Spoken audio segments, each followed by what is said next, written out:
आमच्याकडे सांगू का, रोज सकाळ झाली की आम्हाला नाश्ता माझ्या मिस्टरला पाहिजेच.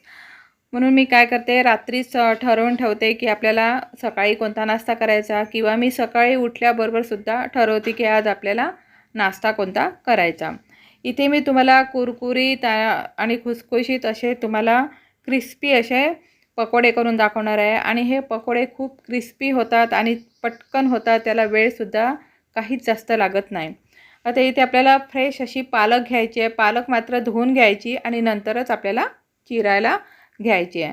पालक धुवून घेतलेली आहे आणि त्याला आपल्याला बारीक असं चिरून घ्यायचं आहे. त्याच्यासाठी लागण्यासाठी आपल्याला परत 2 कांद्याचा उपयोगसुद्धा करणार आहे. कांदेसुद्धा आपल्याला लागणार आहे. आता पालक आपली पूर्ण चिरून झालेली आहे, त्याला साईडला ठेवायचं. आणि कांदे कसे आपल्याला उभे चिरायचे आहे आणि पातळ असे चिरायचे आहे. बघा, अशा पद्धतीने आपल्याला कांदे चिरायचे आहे. कांदे चिरून झाल्यानंतर काय करायचं, आपल्याला त्या कांद्याला पूर्ण हाताने अशा चुरगळून घ्यायचं, म्हणजे त्याच्या पाकळ्या कशा थोड्या अलग अलग होतात, अशा आपल्याला कांदा करून घ्यायचा आहे.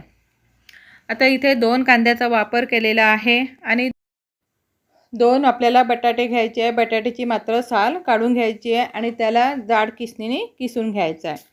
आता एका बाउलमध्ये आपल्याला कांदे टाकायचे आहे, चिरलेले कांदे, आणि त्यामध्येच आपल्याला पालक टाकायचे आहे. पालक इथे मात्र थोडं जास्त प्रमाण घेतलेलं आहे. चिरलेली पालक टाकायची आणि जो आपण बटाटा किस केला होता तो किससुद्धा आपल्याला पाण्यातून काढून त्यामध्ये टाकायचा आहे. नंतर आपले मसाले टाकायचे. सुरुवातीला मी मीठ टाकलेलं आहे. मीठ आपल्या चवीनुसार टाकायचं. तिखट, हळद, धने पावडर आणि जिरे पावडर हे सुद्धा आपल्याला त्यामध्ये टाकायचं आहे. आता सगळे साहित्य आपले याच्यामध्ये टाकून झालेले आहे. मग काय करायचं, सगळं आपल्याला मिक्स करून घ्यायचं. मिक्स केल्यानंतर 2 ते 3 मिनटं रेस्ट करायला ठेवायचं आणि नंतर त्यामध्ये आपल्याला पीठ टाकायचं आहे.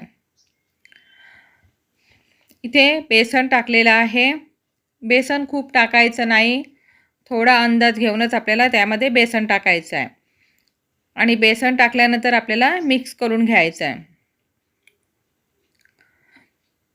आणि पूर्ण साहित्य आपलं मिक्स झालेलं आहे, परंतु कुरकुरीत येण्यासाठी म्हणून त्यामध्ये मी खास म्हणजे तांदळाचं पीठ टाकलेलं आहे. परत अर्धा थोडं तांदळाचं पीठ टाकायचं आणि सगळं आपल्याला एकसारखं मिक्स करून घ्यायचं आहे. गॅसवर तेल गरम करायला आधीच ठेवलं होतं आणि पूर्ण आपलं पीठ मिक्स झालेलं आहे आणि गरम होऊ द्यायचं. बघा, अशा पद्धतीने आपलं पीठ झालेलं आहे आणि हलक्या हाताने थोडंसं घेऊनच लगेच आपल्याला पकोडा तेलामध्ये सोडायचा आहे. खूप असा दाबून सोडायचा नाही, हलक्या हातानेच घ्यायचा आणि पटकन आपल्याला तेलामध्ये सोडायचा आहे.